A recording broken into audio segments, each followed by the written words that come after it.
Assalamualaikum warahmatullahi wabarakatuh. Perkenalkan, nama saya Daud Pratama dengan NIM 232300226. Saya di sini akan menjelaskan materi tentang rilis berita dan perusahaan mana saja yang saya jadikan contoh untuk materi ini. Video ini dibuat untuk memenuhi tugas UAS saya. Berikut langsung saja ke materinya. Komunikasi bisnis dalam pembuatan rilis berita adalah proses penyampaian informasi yang dirancang secara khusus untuk mengkomunikasikan pesan tertentu dari sebuah perusahaan atau organisasi kepada publik melalui media massa. Tujuan utamanya adalah untuk menginformasikan, mempengaruhi, dan membangun hubungan yang positif antara perusahaan dan audiensnya. Adapun elemen-elemen dalam komunikasi bisnis pembuatan rilis berita yaitu tujuan yang jelas.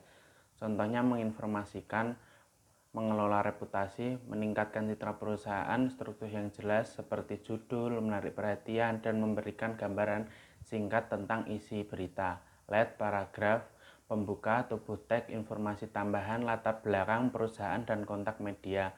Adapun gaya penulisan yang tepat seperti objektif, konsisten, jelas dan ringkas, serta kepatuhan terhadap etika dan hukum.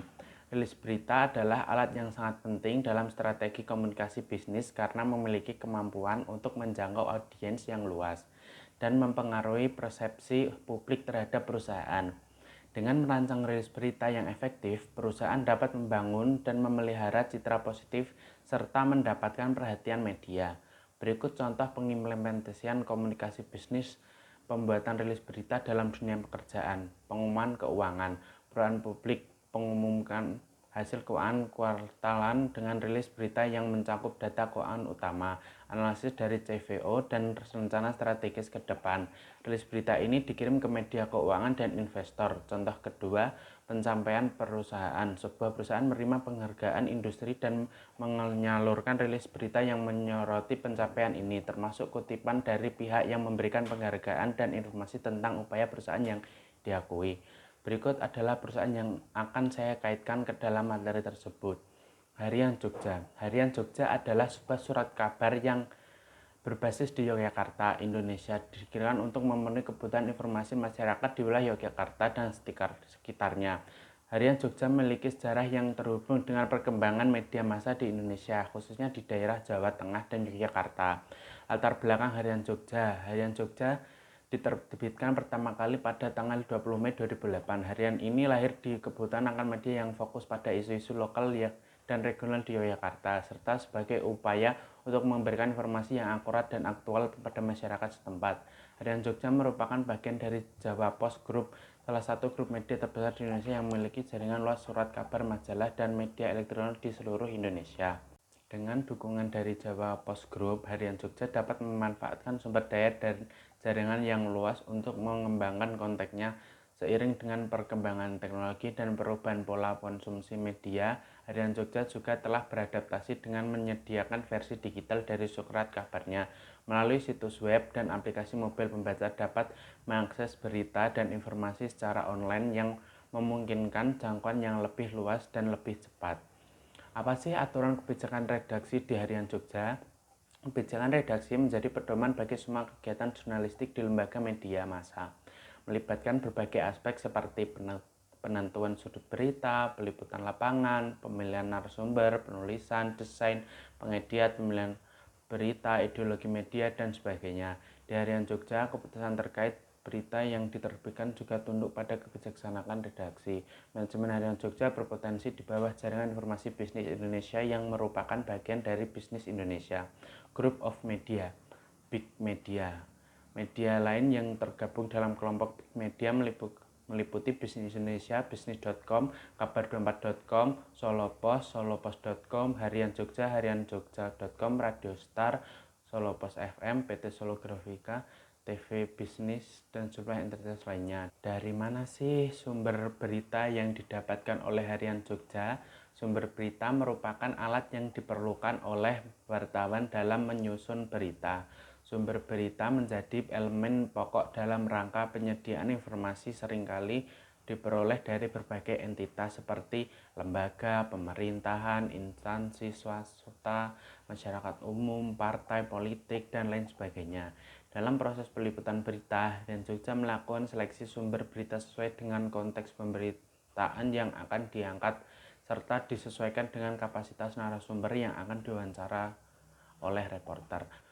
Bagaimana perencanaan teknis peliputan berita di Harian Jogja? Sebelum berita siap untuk dipublikasikan dan dimengerti oleh pembaca, proses pembuatan berita melibatkan serangkaian tahapan yang panjang dan mendalam. Setiap tahapannya dapat dipengaruhi oleh individu yang terlibat dalam proses tersebut. Sebagai contoh, dalam tahapan peliputan berita, fotografer, editor, dan wartawan memiliki potensi untuk memberikan pengaruh terhadap bentuk akhir berita.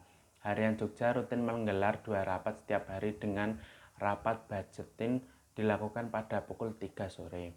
Rapat ini membahas materi headline untuk halaman pertama edisi besok, mulai dari future hingga berita mendalam. Materi ini berasal dari usulan reporter di setiap desk. Wartawan yang melalui liputan harus menyusun 3 hingga 4 berita setiap hari. Dengan daftar berita dikirimkan sebelum pukul 3. Dari berita-berita yang telah disusun dalam rapat, dilakukan pemilihan berita yang dianggap menarik dan dinantikan oleh masyarakat. Berita menarik yang telah terpilih kemudian akan dijadikan headline.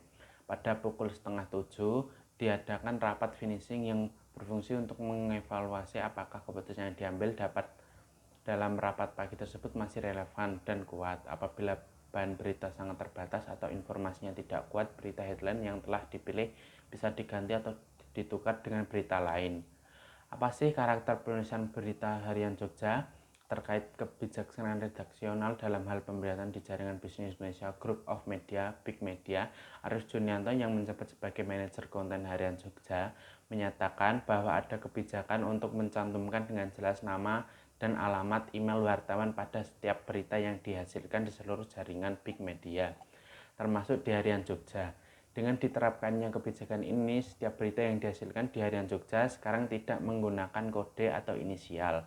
Dengan kata lain, wartawan yang menulis berita tidak dapat menyembunyikan identitasnya melalui politik inisial.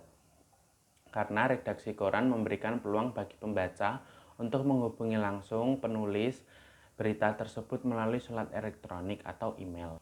Namun Harian Jogja menggunakan gaya berbeda dengan menampilkan nama lengkap wartawan pada setiap berita yang dipublikasikan beserta alamat email wartawan yang dapat dihubungi oleh pembaca.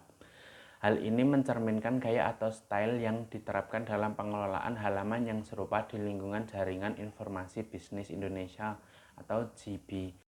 Simpulnya, perusahaan industri media Harian Jogja berpegang pada operasional standar pemberitaan yang mengacu kepada aturan pokok pemberitaan media, yaitu Kebijakan Umum Harian Jogja terkait regulasi, pedoman, dan aturan jurnalistik yang telah ditetapkan, seperti Kode Etik Jurnalistik dan Undang-Undang Pers.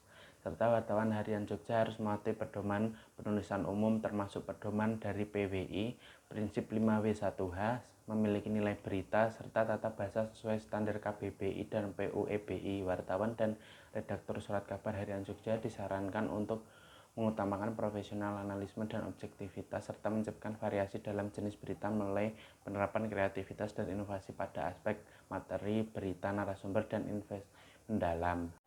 Hal ini bertujuan agar yang dihasilkan menjadi menarik, berkualitas, dan tidak monoton. Pentingnya untuk fokus pada kepentingan umum sesuai dengan peraturan, serta untuk menghindari usaha mencari keuntungan ekonomi atau politis dari narasumber atau pihak tertentu dalam kebijakan pemberitaan. Selain itu, disarankan untuk membuat pedoman standar bagi wartawan dalam melaksanakan tugas liputan dan melakukan pemantauan agar terhindar dari penyimpangan. Berikut adalah yang bisa saya sampaikan, kurang lebihnya mohon maaf. Wassalamualaikum warahmatullahi wabarakatuh.